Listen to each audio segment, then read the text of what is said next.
इस वक्त हमारे साथ जुड़ चुके हैं सौरभ भारद्वाज जी, आम आदमी पार्टी के वरिष्ठ नेता और पूर्व दिल्ली सरकार में मंत्री।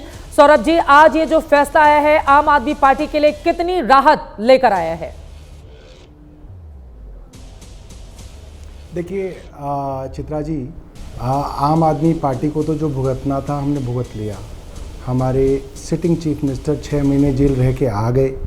मनीष सिसोदिया जी 2 साल जेल रहे। संजय सिंह जी 6 महीने जेल रहे। तमाम नेता, कोई 6 महीने, कोई 8 महीने, कोई 2 साल जेल रह के आ गया। इस मामले में तो अंततः बरी होना ही था, क्योंकि आप जानते हैं कि जब मनीष सिसोदिया जी की बेल की मैटर सुप्रीम कोर्ट में थी तो जस्टिस संजीव खन्ना ने कहा था कि इस मामले को ट्रायल में आप 2 मिनट नहीं टिका सकते। ये जस्टिस संजीव खन्ना ने कहा।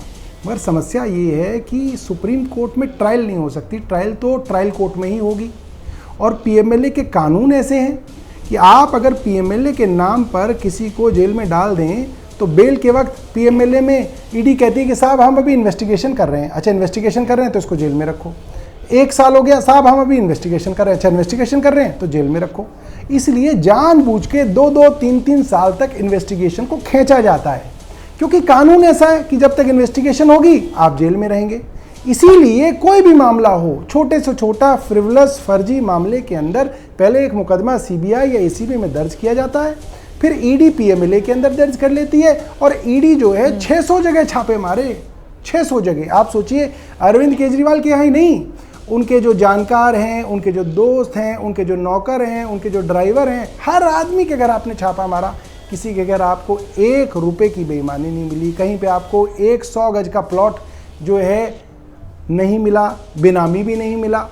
और उसके बाद जब आपका मामला ट्रायल में शुरू हुआ, वो भी बड़ी मुश्किल से हमने शुरू कराया, ये शुरू नहीं करना चाहते थे। उसके लिए भी हम हाई कोर्ट गए कि भैया इनसे कहिए कि मामला तो शुरू करें। उसमें कोर्ट ने 500 से ज़्यादा पेज की जजमेंट लिखी है।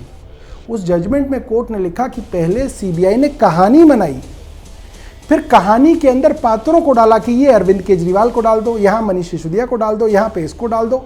और फिर उस कहानी के अंदर जहाँ जहाँ गैप थे, वहाँ वहाँ जिन लोगों को आरोपी बनाया गया उनको जेल में डाल के, मार के, पीट के, डरा के, धमका के लालच दिया गया कि तुम्हारी सजा माफ़ कर देंगे, तुम ये गवाही दे दो। और फिर उनसे वो गवाही दिलवाकर उस कहानी को पूरा किया गया, सिला गया पूरा का पूरा।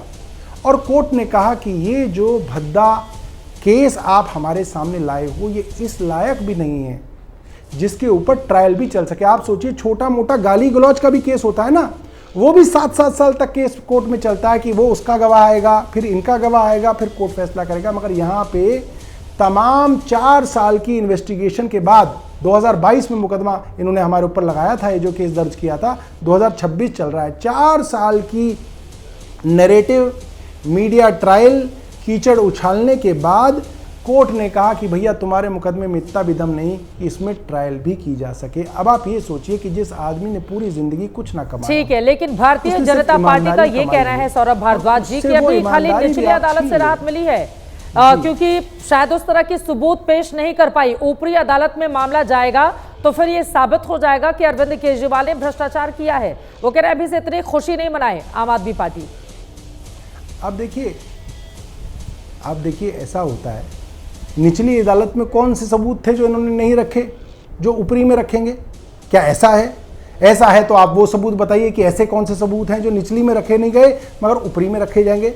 या अब आप, जैसे आपने जस्टिस मुरलीधर को हाई कोर्ट के अंदर जैसे ही उन्होंने एक फैसला दिया, आपने उनको रातों रात बदल दिया, उनको आपने सुप्रीम कोर्ट नहीं जाने दिया, आपने जजों के ट्रांसफ़र कर दिए। क्या अब आप हाई कोर्ट के अंदर जजों को डराएंगे, धमकाएंगे? क्या अब आप उनके ऊपर जो है नकेल कस के कहेंगे कि भैया ये लोअर कोर्ट में तो गलती से बच गया मगर हाई कोर्ट में नहीं बचना चाहिए? तो ये जो पूरा का पूरा षड्यंत्र अब भारतीय जनता पार्टी लड़ रही है, उनको मैं बताना चाहता हूँ, हाई कोर्ट से ऊपर सुप्रीम कोर्ट है और सारे कोर्ट के ऊपर जो सबसे बड़ी अदालत है वो ईश्वर की अदालत है। और उस ईश्वर की अदालत में भारतीय जनता पार्टी को ईश्वर कभी माफ़ नहीं करेंगे।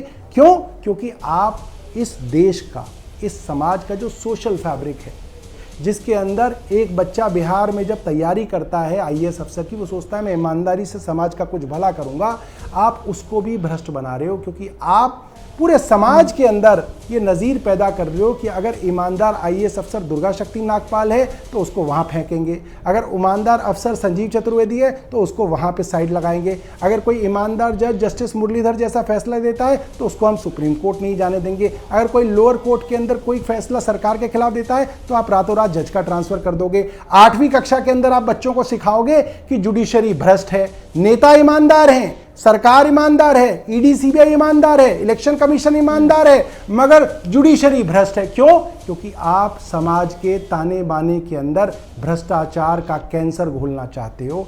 और आज इस फैसले से वो बिहार में IAS की तैयारी करने वाला बच्चा कहेगा कि नहीं, ईमानदार रह सकते हैं। उस देश में जहां पे अधिकतर अधिकारी भ्रष्ट हों, जहां पर अधिकतर SHO भ्रष्ट हों, जहां पर अधिकतर जो एजेंसियां भ्रष्ट हों, वहां पे अगर कोई लोग ईमानदार हैं तो आप उनके ऊपर भी अगर बेईमानी का ठप्पा लगा के उनको भी जेल में भेज के आप कहते हो नहीं नहीं नहीं सब बेईमान हैं, सब बेईमान हैं, तो आप देश के ताने बाने को खत्म कर रहे हो, आप इस देश को बर्बाद कर रहे हो। तो आज का एक छोटा सा जवाब सौरभ भारद्वाज जी, कांग्रेस पार्टी ये कह रही है कि आपका और बीजेपी के साथ इलू इलू चल रहा है। अब पंजाब में विधानसभा के चुनाव होने हैं, कुछ महीने बाकी हैं, उसके ठीक पहले अरविंद केजरीवाल की छवि को एकदम पाक साफ बता देना कि भाई ये तो बड़े ईमानदार हैं, ये चुनावी फायदा दिलाने की कोशिश है, क्योंकि पंजाब में तो बहुत बीजेपी का कोई बहुत वर्चस्व है नहीं, वहां पर कांग्रेस पार्टी को फायदा नहीं मिल जाए, इस वजह से ये सारी कवायद की जा रही है बीजेपी की ओर से। सौरभ भारद्वाज जी, एक छोटा सा जवाब इस पर।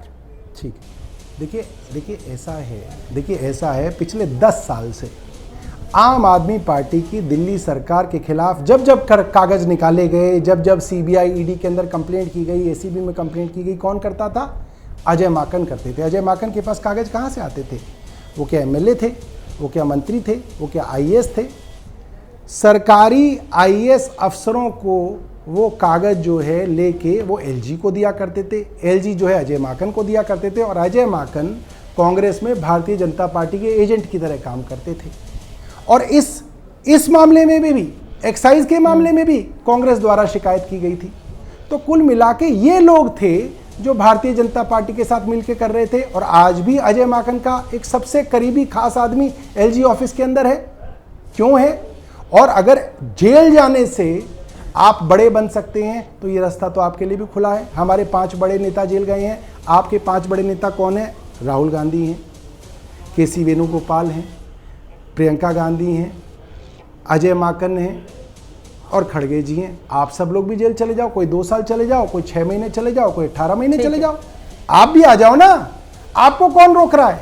आपको कोई ना कि जेल भेज रहा, आप भी हुआ हो जेल में, आपका भी इलू इलू हो जाएगा। आप क्यों नहीं इलू इलू कर लेते? हमारी तरह आप भी इलू इलू कर लो, आप भी जेल होके आओ। आप पे तो इतने सारे मुकदमे चल रहे हैं। कैसा होता है सौरभ भारद्वाज जी, बड़ा मुश्किल होता है कि आज कौन किसके साथ खड़ा दिखाई दे रहा है, कौन किसके पीछे है। फिलहाल के लिए बहुत धन्यवाद आपका हमारे साथ चर्चा का हिस्सा बनने के लिए।